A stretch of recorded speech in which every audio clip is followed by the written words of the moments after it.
दोस्तों, study science channel पर आपका स्वागत है। मैं हूं जयराम वर्मा। आज हम बात करेंगे कक्षा 10 विषय विज्ञान पाठ नंबर 9 जिसका नाम प्रकाश है। सबसे पहले प्रकाश के बारे में अपन थोड़ी चर्चा करते हैं। जैसे मैंने पॉइंट वाइज बना करके लिखा है कि प्रकाश जो है उसके क्या क्या गुण होते हैं। बात नंबर 1 है प्रकाश। पृथ्वी पर प्रकाश का मुख्य स्रोत कौन है? सूर्य। बात नंबर 2, सूर्य का प्रकाश। सूर्य के प्रकाश को ऐसे बोला जाता है कि वो सफेद प्रकाश होता है, अर्थात कोई भी सफेद प्रकाश जो है वो कितने रंगों से मिलकर बना हुआ होता है? 7 रंगों से मिलकर बना हुआ होता है। तो यहां पर मैंने लिखा है कि सूर्य का प्रकाश 7 रंगों से मिलकर बना हुआ होता है और वो निम्न रंग है। कौन कौन से हैं? बैंगनी, जामुनी, नीला, हरा, पीला, नारंगी और लाल। ये जो रंग मैंने हिंदी में लिखे, इन रंगों के ब्रैकेट में मैंने इंग्लिश में भी लिखे हैं जिनका पहला लेटर का यूज करके मैंने इसकी शॉर्ट फॉर्म बनाई है कि इसकी शॉर्ट फॉर्म क्या हो गई। तो शॉर्ट फॉर्म हो गई विबग्योर। अर्थात सफेद प्रकाश में जो 7 रंग होते हैं वो 7 रंग विबग्योर इस तरह से होते हैं। Violet, indigo, blue, green, yellow, orange और रेड। इस तरह से इसका क्रम हो गया। इसके बाद में अपन बात करें पॉइंट नंबर 3। प्रकाश सरल रेखीय पथ पर गमन करता हुआ प्रतीत होता है, परंतु सदैव सरल रेखीय पथ पर गमन नहीं करता। मतलब प्रकाश है वो सरल रेखीय पथ पर गमन करता हुआ प्रतीत होता है, लेकिन सदैव ऐसा नहीं होता। तो अपन ने अधिकतर यही पढ़ा है कि प्रकाश है वो सरल रेखा में गमन करता है, लेकिन ये कह रहा है कि सरल रेखा में गति करता हुआ प्रतीत होता है, लेकिन सदैव ऐसा नहीं होता। कब नहीं होता ऐसा? जब प्रकाश बहुत छोटे अवरोधों से गुजरता है तो वह अपने किनारों से मुड़ जाता है, और मुड़ने का मतलब हो गया कि वो सरल रेखीय पथ पर गमन करता हुआ ही प्रतीत होता है, अर्थात मुड़ भी जाता है। गमन करता हुआ प्रतीत होता है, इसका मतलब हो गया वो मुड़ भी सकता है। इसके बाद में वस्तु जिस रंग के प्रकाश को परावर्तित करती है, वस्तु जिस रंग के प्रकाश को क्या करती है? परावर्तित करती है, वह वैसी ही दिखाई देती है। जैसे ये 7 रंग हैं अलग अलग। कोई भी वस्तु है, उस वस्तु पर अगर सफेद प्रकाश को आपतित किया जाए तो सफेद प्रकाश को जैसे ही अपन आपतित करेंगे तो इन रंगों में से जिस रंग को वो परावर्तित करती है वो वस्तु उसी रंग की दिखाई देती है। जैसे फॉर एग्जाम्पल यहां पर मैंने बताया है कि अगर कोई वस्तु लाल रंग को परावर्तित करती है, इट मीन्स वो वस्तु कैसी दिखाई देगी? लाल। मतलब लाल रंग को परावर्तित करने का मतलब हो गया वो अन्य 6 रंगों को क्या कर रही है? अवशोषित कर रही है। अगर कोई वस्तु है वो काली दिखाई दे रही है, इसका मतलब हो गया वो क्या करती है? 7 के 7 जो रंग है उनको क्या कर लेती है? अवशोषित कर लेती है। मान लीजिए कोई वस्तु है वो सफेद दिखाई दे रही है, इसका मतलब हो गया कि वो सफेद प्रकाश के जो 7 रंग है उन 7 के 7 रंगों को क्या कर देती है? परावर्तित कर देती है। इसी के साथ है अगला पॉइंट। डी ब्रोगली के अनुसार प्रकाश कण और तरंग दोनों की तरह व्यवहार करता है। इसी के साथ है अगला पॉइंट। जब प्रकाश अपारदर्शी वस्तु, मान लीजिए कोई अपारदर्शी वस्तु है और उस अपारदर्शी वस्तु पर प्रकाश को क्या किया जाए? आपतित किया जाए, तो उस अपारदर्शी वस्तु के दूसरी तरफ क्या बन जाती है? उस वस्तु की छाया बन जाती है। प्रकाश का वेग 3 × 10⁸ मीटर प्रति सेकंड होता है। सूर्य के प्रकाश को पृथ्वी तक पहुंचने में लगभग 500 सेकंड लगते हैं, अर्थात अपन ये भी कह सकते हैं 8 मिनट और 20 सेकंड लगते हैं। इसके बाद में अगला टॉपिक है परावर्तन। अधिकांश विद्यार्थी क्या करते हैं? परावर्तन की परिभाषा में परावर्तन की जगह अपवर्तन की परिभाषा भी लिख देते हैं, यानी दोनों की जो परिभाषाएं हैं वो एक दूसरे के अंदर मिक्स हो जाती हैं। तो ये मिक्स न हो इसलिए मैं एक बार यहां लिख रहा हूं अपवर्तन, और दोनों में अपन अंतर स्पष्ट कर लें। इसका पहला अक्षर है ए और यहां लिख देते हैं ए फॉर आर पार, यानी इसमें प्रकाश की किरण जो है वो क्या हो जाती है? आर पार हो जाती है, एक माध्यम से दूसरे माध्यम में प्रवेश कर जाती है। तो इसका मतलब हो गया इसमें एक माध्यम से दूसरे माध्यम में प्रवेश नहीं करेगी। तो सबसे पहले अपन बात करते हैं परावर्तन की परिभाषा क्या होती है। परावर्तन की परिभाषा में क्या होता है? एक माध्यम, इस एक माध्यम से प्रकाश की किरण जो है वो आती है और दूसरे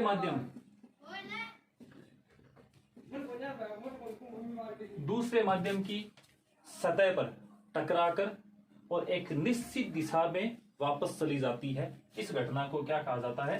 परावर्तन कहा जाता है। परावर्तन है वो दो तरह का होता है, एक तो है नियमित परावर्तन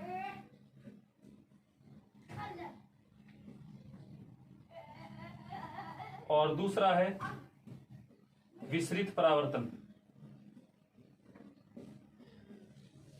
नियमित परावर्तन और विसरित परावर्तन। नियमित परावर्तन और विसरित परावर्तन, इन दोनों में एक ही अंतर है। नियमित परावर्तन जो है वो समतल और चिकनी पृष्ठ से होता है और यह खुरदरे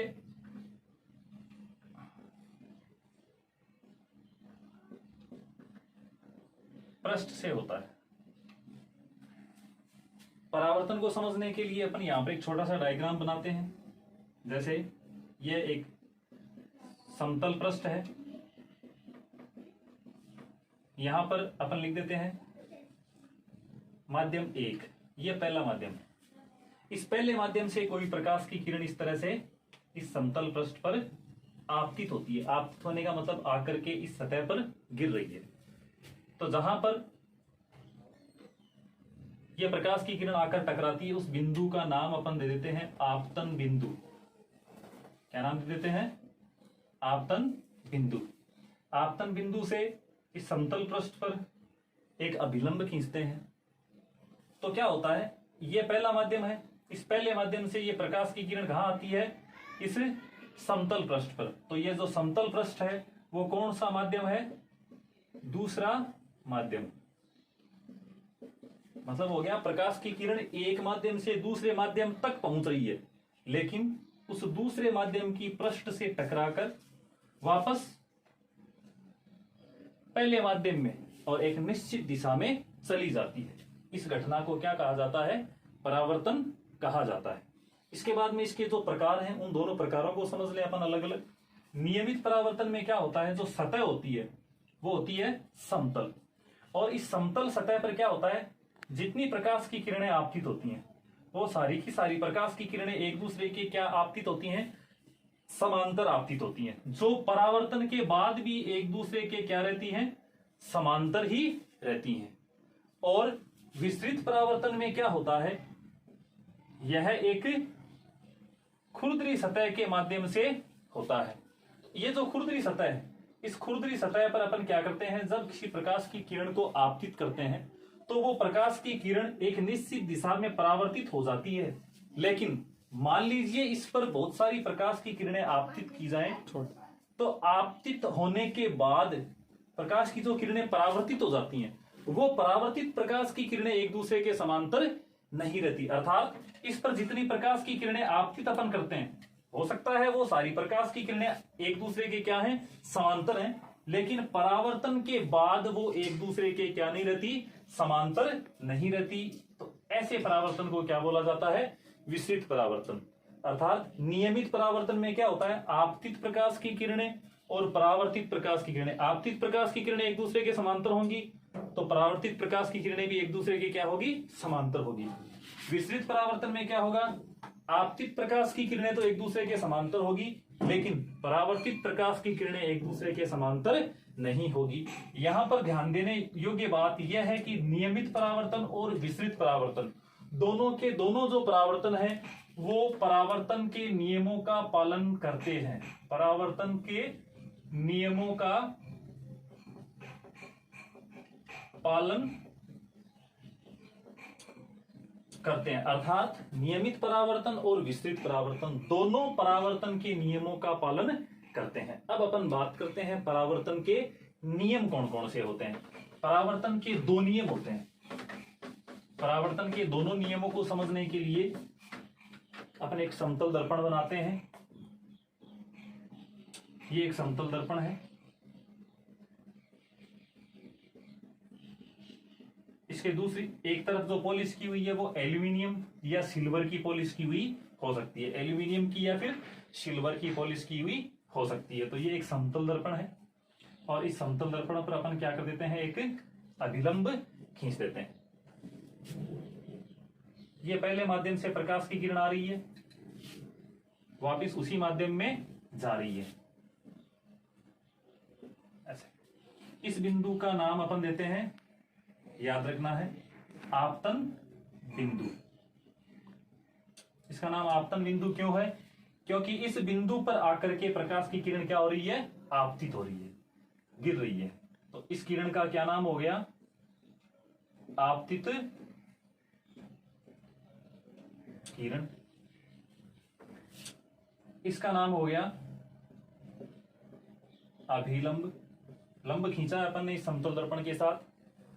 और ये कौन सी किरण हो गई, यहां से इस प्रकाश की किरण का क्या हो जाता है, परावर्तन।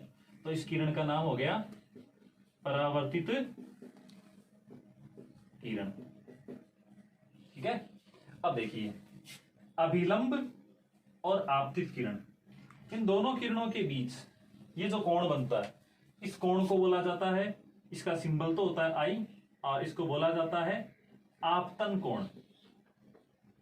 आपतन कोण अर्थात इंग्लिश में बोलते हैं इंसिडेंट एंगल। इस तरफ हो गया, इस कोण को सिंबल होता है आर, बोलते हैं परावर्तन कोण। परावर्तन कोण देख लीजिए एक बार, इसको समझ लेते हैं। ये है माध्यम फर्स्ट, और ये जो परावर्तक पृष्ठ है ये हो गया माध्यम सेकंड।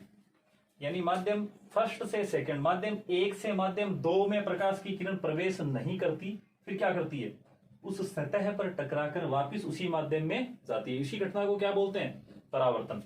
अब देखते हैं अपन परावर्तन के नियम। परावर्तन का पहला नियम, परावर्तन के पहले नियम में इस किरण का नाम क्या है, आपतित किरण। ये क्या है, अभिलंब। इसकी जगह ये नाम भी लिख सकते हैं अपन, आपतन बिंदु। और हो गया परावर्तित किरण, तो अपन लिखेंगे आपतित किरण,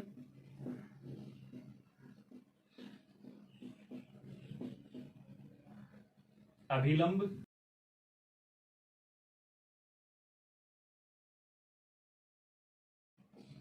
परावर्तित किरण।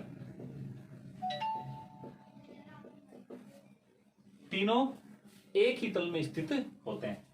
ये जो बिंदु है, इस एक ही बिंदु पर तीनों के तीनों स्थित होते हैं। आपतित किरण, अभिलंब और परावर्तित किरण तीनों एक ही तल में स्थित होते हैं। ये हो गया नियम नंबर 1।